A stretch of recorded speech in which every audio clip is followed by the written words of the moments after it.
Dissociative identity disorder, also known as DID. That's our next abnormal psychology lesson. And it is definitely a very serious condition. It's fairly rare.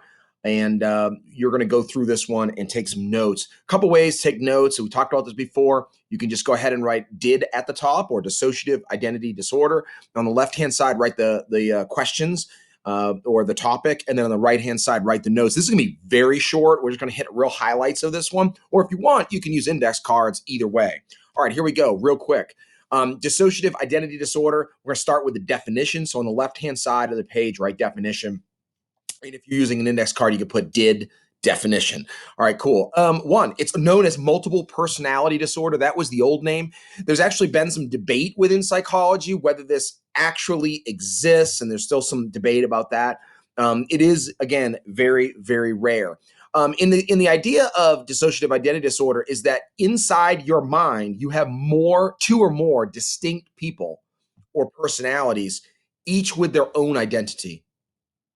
So, known as multiple personality disorder, and within your mind, you have two or more distinct people or personalities, each with their own identity.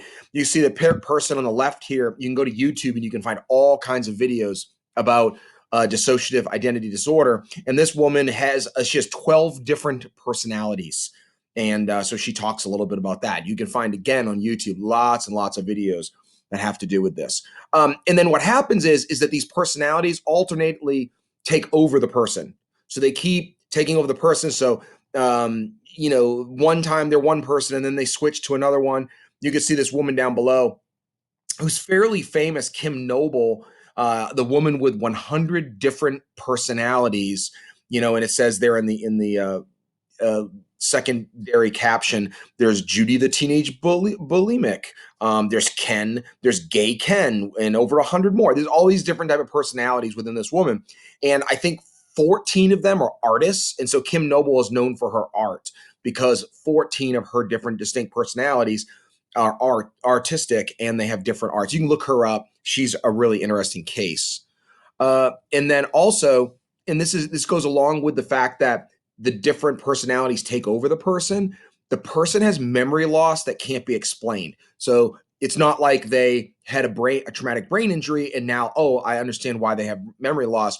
The memory loss is because they can't remember because another person in their identity took them over, and so therefore they don't remember because of that.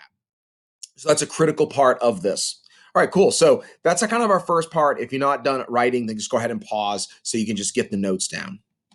All right, second part, and really this is going to be the end of it, risk factors and the rate of occurrence. So how often do we see dissociative identity disorder? All right, so first off, there's no question that childhood trauma is the reason for DID. That is clearly, and it's really horrible why people end up with this, but it is a reaction to long-term, not just a one-time thing, but long-term physical, sexual, and or emotional abuse.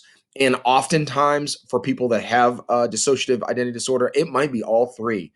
It's a very, very, very high percentage of people who have dissociative identity disorder have one, two, or even all three of these types of abuse. And so these people have suffered, and it's like the body's reaction to the abuse is to create these different identities. That's kind of almost a protection mechanism. And as I said before, it's very, very rare. Probably less than 1% of all people would ever develop this, and maybe as low as only 0.1% of people will actually develop dissociative identity disorder. All right, that's it for that one. Pretty short, but pretty interesting. Thanks.